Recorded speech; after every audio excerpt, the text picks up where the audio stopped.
ಓಂ ತತ್ಸತ್ಪರಬ್ರಹ್ಮಣೇ ನಮಃ. ಓಂ ಗುರುಭ್ಯೋ ನಮಃ. ತಾಯಿ ಆದಿಶಕ್ತಿ ಭವಾನಿ ತಮಗೂ ಹಾಗೂ ತಮ್ಮ ಪರಿವಾರಕ್ಕೂ ಸುಖ ಸಮೃದ್ಧಿ ಕೊಟ್ಟು ಕಾಪಾಡಲಿ ಅಂತ ಬೇಡ್ಕೊಳ್ಳುತ್ತಾ ಇವತ್ತಿನ ರೀಡಿಂಗ್ ಸ್ವಲ್ಪ ನೋಡ್ಕೊಂಡು ಬರೋಣ. ಇವತ್ತು ರೀಡಿಂಗ್ ತುಂಬ ವಿಶೇಷವಾಗಿದೆ ಅಂತ ಹೇಳ್ಬೋದು. ಯಾಕಂದರೆ ಇದು ಪರಿಶುದ್ಧ ಆತ್ಮಗಳ ಒಂದು ರೀಡಿಂಗ್ ಅಂತ ಹೇಳ್ಬೋದು.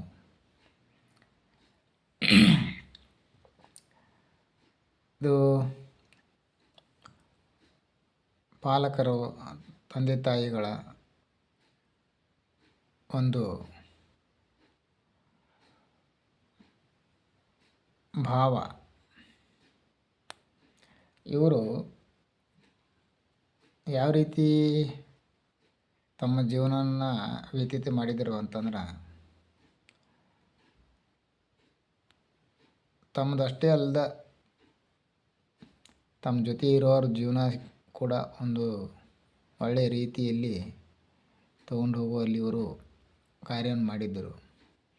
ಇವತ್ತು ಇವರು ಜೀವನ ತುಂಬ ಉತ್ತಮವಾದ ರೀತಿಯಲ್ಲಿ ಇದೆ. ಅದರ ಬಗ್ಗೆ ಏನು ಸಂದೇಹ ಪಡುವಂಥದ್ದಿಲ್ಲ. ಆದರೆ ಒಂದು ಕೊರಗು, ಇವರಲ್ಲಿ ಒಂದು ಕೊರಗು. ಯಾವುದಕ್ಕೂ ಕೊರತೆ ಇಲ್ಲ, ಉಣ್ಣೋದಕ್ಕೂ ತಿನ್ನೋದಕ್ಕೂ ಯಾವುದಕ್ಕೂ ಕೊರತೆ ಇಲ್ಲ. ಆದರೂ ಎಲ್ಲೋ ಒಂದು ರೀತಿಯಿಂದ ಕೊರತೆ. ಕಾರಣ, ಇವರು ತಮ್ಮ ಮಕ್ಕಳಲ್ಲಿ ಏನೊಂದು ಕನಸನ್ನು ಇಟ್ಕೊಂಡಿದ್ರು, ಅವು ನೆರವೇರ್ತಾ ಇಲ್ಲ ಅನ್ನುವಂಥ ಒಂದು ಕೊರಗು.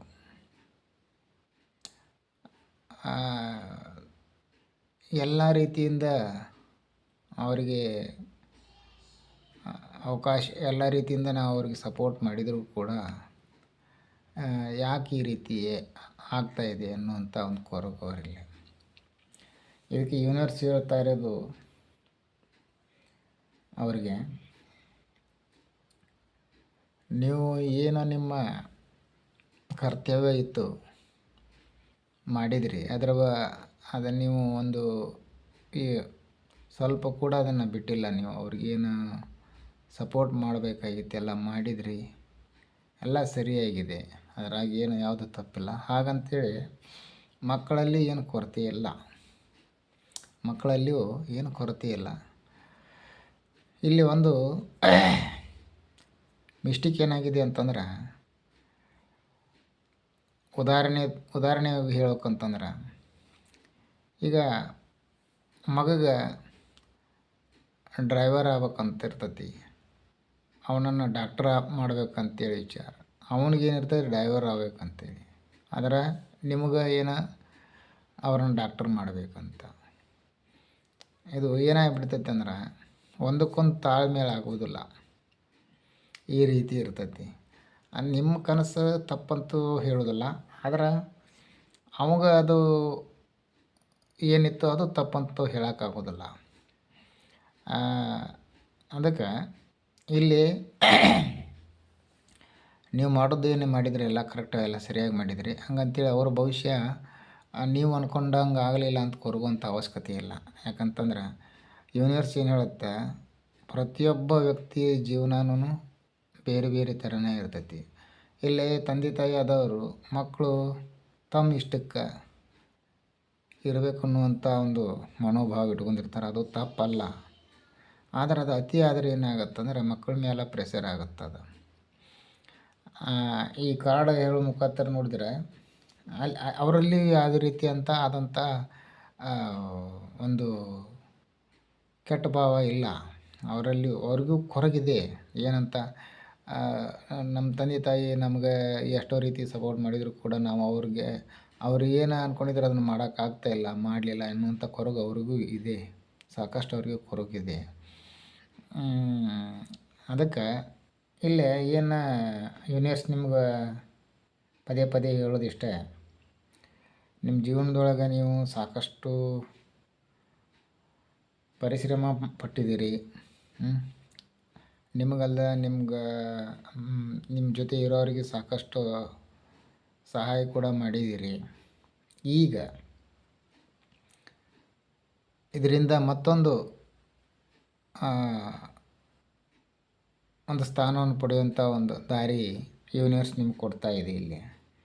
ಅಂದರೆ ಇದರೊಳಗನ ನೀವು ಜೀವನ ವ್ಯತೀತ ಮಾಡುವಂಥದ್ದಿಲ್ಲ. ಇದು ಇದು ಇದನ್ನಿಷ್ಟು ಮುಗಿಸ್ಬೇಕೀಗ. ಇದನ್ನಿಷ್ಟು ಮುಗಿಸಿ ಮುಂದೆ ನಿಮ್ಮದೇ ಆದಂಥ ಒಂದು ಆಧ್ಯಾತ್ಮದ ಹಾದಿಯಲ್ಲಿ ನೀವು ಜೀವನವನ್ನು ವ್ಯತೀತ ಮಾಡಬೇಕು. ಮತ್ತು ಎಲ್ಲವೂ ನಾವು ಅಂದ್ಕೊಂಡಂಗೆ ಆಗಬೇಕು ಅನ್ನುವಂಥದ್ದು ಕೂಡ ತಪ್ಪಿದೆ. ಅದು ಕೆಲವರಿಗೆ ಅವ್ರದ್ದೇ ಆದಂಥ ಅಭಿರುಚಿ ಇರುತ್ತದೆ. ಅದು ಮಕ್ಕಳಿರ್ಬೋದು, ಯಾರೋ ಇರ್ಬೋದು. ಅವ್ರ ಅಭಿರುಚಿ ತಕ್ಕಂಗೆ ಅವರ ಸ್ವತಂತ್ರವಾಗಿ ಬಿಡೋದು ತಂದೆ ತಾಯಿದು ಕೂಡ ಧರ್ಮ ಅದು. ಅವರು ಯಾವುದೋ ಒಂದು ತಪ್ಪು ದಾರಿಯಲ್ಲಿ ಹೋಗ್ತಾ ಇದ್ದರೆ ಅವ್ರನ್ನ ತಿದ್ದುದು ಅಷ್ಟೆ ತಂದೆ ತಾಯಿಗೆ ಇರುವಂಥದ್ದೊಂದು ಕರ್ತವ್ಯ ಅದು. ಅದನ್ನು ಬಿಟ್ಟರೆ ಅವರು ಯಾವ ಕೆಲಸ ಮಾಡಬೇಕು ಅನ್ನೋದು ಆಯ್ಕೆ ಮಾಡೋದು ಮಕ್ಕಳಿಗೆ ಬಿಡತಕ್ಕಂಥದ್ದು ಅದು. ಅದೇ ಹೇಳಿದೆಲ್ಲ, ಈಗ ಅವರೊಂದು ಮಾಡ್ಬೇಕಂತಂದ್ರೆ ನಾವು ಅವ್ರಿಗೆ ಪ್ರೆಷರ್ ಮಾಡಿ ಮತ್ತೊಂದು ಮಾಡೋಕೆ ಹಚ್ಚಿದಾಗ ನಮಗೆ ಏನು ಅನಿಸ್ತೈತಿ, ನಾವು ಸಾಕಷ್ಟು ದುಡ್ಡು ಖರ್ಚು ಮಾಡೋಕೆ ತಯಾರಿದ್ದೀವಿ, ಓದೋತೀವಿ ಅಂದ್ರೆ ಸಾಕಷ್ಟು ಕಲಿಸ್ಬೇಕಂತೆ ನಮಗೆಲ್ಲ ಇದೆ. ಆದ್ರೆ ಇವಾಗ ಅಕ್ಷರ ಆಗ್ತಾಯಿಲ್ಲ ಅನ್ನುವಂಥದ್ದೊಂದು ಯಾರಿಗೆ, ತಂದೆ ತಾಯಿಗೆ. ಆದ್ರೆ ಅವ್ನು ಬೇರೆ ತಲೆಯಾಗ ಅವಂಗೂ ಐತಿ, ಅವ್ನಿಗೆ ಏನೋ ಒಂದು ಡ್ರೀಮ್, ಅವ್ನಿಗೆ ಏನೋ ಮಾಡಬೇಕು ಅನ್ನುವಂಥದ್ದು ಐತಿ. ಅದಕ್ಕೆ ಆ ಜೀವನ ಅವ್ರದ್ದು ಅದು. ಜೀವನ ಅವ್ರದ್ದು. ನೀವು ಏನಾಗಿಲ್ಲಲ್ಲ ಅದನ್ನು ಅವ್ನ ಕಡೆಸಿಂದ ಮಾಡಿಸ್ಬೇಕು ಅನ್ನುವಂಥ ಯೋಚನೆ ನಿಮಗೂ ಇದು, ಅದು ತಪ್ಪಲ್ಲ. ಅದರದ್ದು ಅವಂಗೆ ಆಗ್ತಿಲ್ಲ ಅದು. ಅದಕ್ಕೆ ಯೂನಿವರ್ಸ್ ಏನು ಮಾಡಿರ್ತದೆ ಅಂದ್ರೆ ಅವ್ರವ್ರ ಜೀವನ ಸಪ್ರೇಟ್ ಇರ್ತೈತೆ ಅದು.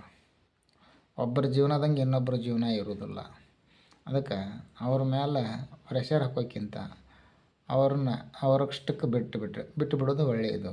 ಇದು ಯೂನಿವರ್ಸ್ ಹೇಳ್ತಾ ಇರುವಂಥದ್ದು ಮೆಸೇಜ್ ಇದು. ಅವನಷ್ಟಕ್ಕೆ ಬಿಟ್ಟು ಬಿಡೋದು.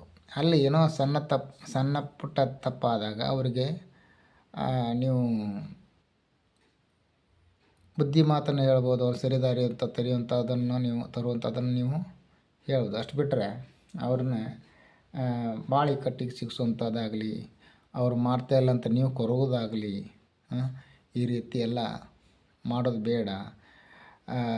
ನಿಮಗೆ ಸ್ಪೆಷಲ್ಲಾಗಿ ನಿಮಗೆ ಹೇಳ್ತಾ ಇರೋದು ಏನಪ್ಪ ಅಂತಂದ್ರೆ, ಇದಿಷ್ಟು ಈಗ ಸಾಕು. ಮುಂದೆ ನೀವು ನಿಮ್ಮ ಜೀವನನ ಒಂದು ಆಧ್ಯಾತ್ಮಿಕದ ಕಡೆ ನಿಮ್ಮ ಜೀವನನ ಮುಂದುವರಿಸುವಂಥ ಒಂದು ಕೆಲಸವನ್ನು ಮಾಡಿಕೊಳ್ರಿ. ಮತ್ತು ನಿಮ್ಮ ಮಕ್ಕಳಾದರೂ ಅವರು ಮುಂದಿನ ದಿನಗಳಾಗ ನಿಮ್ಮ ಹೆಸರು ತರೋ ಯಾವುದೇ ಕ್ಷೇತ್ರದಾಗ ಕೆಲಸ ಮಾಡಿದರೂ ಕೂಡ ನೀವು ಹೇಳಿದ ಕ್ಷೇತ್ರದೊಳಗೆ ಅವ್ರು ಕೆಲಸ ಮಾಡಲಿಲ್ಲ ಅನ್ನೋದೊಂದು ಬಿಟ್ಟರೆ, ಅವರು ಯಾವುದೋ ಕ್ಷೇತ್ರದೊಳಗೆ ಕೆಲಸ ಮಾಡಿದರೂ ನಿಮ್ಮ ಹೆಸರು ತರುವಂಥ ಕೆಲಸನ ಮಾಡ್ತಾರೆ ಅವರು. ಯೂನಿವರ್ಸ್ ಹೇಳ್ತಾ ಇರೋದು ಇದು. ನೀವು ಏನು ಅವರಿಗೆ ಇದೇ ಕೆಲಸ ಹೀಗೆ ಮಾಡ್ಬೇಕಂತೇಳಿ ಏನು ಹೇಳ್ತಿರಲ್ಲ, ಅದಾಗಲಿಲ್ಲ ಅಂದರು ಅವ್ರು ಯಾವ ಕ್ಷೇತ್ರದೊಳಗಿದ್ದರೂ ನಿಮಗೆ ಹೆಸರು ತರುವಂಥ ಕೆಲಸನ ಅವ್ರು ಮಾಡ್ತಾರೆ. ಅದಕ್ಕೆ ಯೂನಿವರ್ಸ್ ಅವ್ರ ಬಗ್ಗೆ ಚಿಂತೆ ಮಾಡೋದು ಬಿಟ್ಟು ಸಾಕಷ್ಟು ನ್ಯಾಯಯುತವಾಗಿ ಧರ್ಮದಿಂದ ಕೆಲಸ ಮಾಡ್ಕೊತ ಬಂದಿರಿ. ಇಲ್ಲೇ ನಿಮಗೂ ಆಯ್ತು, ಮಕ್ಕಳಿಗೆ ಆಯ್ತು, ಯಾವುದೇ ರೀತಿ ಅನ್ಯಾಯ ಆಗೋಕ್ಕೆ ಯೂನಿವರ್ಸ್ ಬಿಡೋದಿಲ್ಲ ಅಂತ ಹೇಳ್ತಾ ಇದೆ. ಅದಕ್ಕೆ ಇನ್ನು ಮುಂದಿನ ಜೀವನ ಸ್ವಲ್ಪ ಇಲ್ಲಿವರೆಗೂ ಹೊರ ಪ್ರಪಂಚದ ವ್ಯವಹಾರವನ್ನು ಸರಿಯಾಗಿ ನಿಭಾಯಿಸ್ಕೊಂಡು ಬಂದಿದ್ದೀರಿ ನೀವು. ಇಲ್ಲಿವರೆಗೂ ಹೊರ ಪ್ರಪಂಚದ ಏನಾಯಿತು ಅದನ್ನು ಸರಿಯಾಗಿ ನಿಭಾಯಿಸ್ಕೊಂಡು ಬಂದಿರಿ. ಇನ್ನು ಒಳ ಪ್ರಪಂಚದ ಬಗ್ಗೆ ನಿಮ್ಮ ಅಂತರಂಗದ ಒಳಗೆ ಏನೈತಿ ಅದರ ಬಗ್ಗೆನೂ ಸ್ವಲ್ಪ ನೀವು ಅಭ್ಯಾಸ ಮಾಡಬೇಕು ಅನ್ನೋದನ್ನು ಇವತ್ತು ಯೂನಿವರ್ಸ್ ಹೇಳ್ತಾ ಇದೆ. ಇದಿಷ್ಟು ಇವತ್ತು ರೀಡಿಂಗ್. ಇವತ್ತು ಒಂದು ಒಳ್ಳೆಯ ಒಂದು ಮೆಸೇಜ್ ಅಂತ ಹೇಳ್ಬೋದು. ಪಾಲಕರಿಗೂ ಆಯಿತು, ಮಕ್ಕಳಿಗೂ ಆಯಿತು, ಇಬ್ಬರಿಗೂ ಕೂಡ ಒಂದು ಒಳ್ಳೆಯ ಸಂದೇಶ ಇವತ್ತು ಯೂನಿವರ್ಸ್ ಕೊಟ್ಟಿದೆ. ಇದನ್ನು ಸರಿಯಾಗಿ ನೋಡಿಕೊಂಡು ಪಾಲಿಸಿ ಯಾವುದೇ ರೀತಿ ಒಂದು ತೊಂದರೆ ಆಗದೇ ಇರೋ ಥರ ಜೀವನ ಮಾಡಿರಿ ಅಂತ ಹೇಳ್ತಾ ಇವತ್ತಿನ ಈ ರೀಡಿಂಗನ್ನು ನಾನು ಮುಗಿಸ್ತೀನಿ. ಈ ಪೋಸ್ಟ್ ನಿಮಗೆ ಇಷ್ಟ ಆದರೆ ಲೈಕ್ ಮಾಡಿ, ಹಾಗೆ ಶೇರ್ ಮಾಡಿ, ನನ್ನ ಚಾನಲ್ಗೆ ಸಬ್ಸ್ಕ್ರೈಬ್ ಮಾಡಿ. ನಿಮಗೆ ಪರ್ಸ್ನಲಿ ಏನು ನಿಮ್ಮ ಕ್ವಶನ್ ಇದ್ದರೆ ನನ್ನ ಫೋನ್ ನಂಬರ್ ಇದೆ, ಅದಕ್ಕೆ ವಾಟ್ಸಪ್ ಮೆಸೇಜ್ ಮಾಡಿ. ಸರಿ, ಮತ್ತೆ ನಾಳೆ ಮತ್ತೊಂದು ರೀಡಿಂಗ್ ಮುಖಾಂತರ ನಿಮ್ಮನ್ನು ಭೇಟಿ ಆಗ್ತೀನಿ. ಅಲ್ಲಿವರೆಗೂ ಧನ್ಯವಾದಗಳು.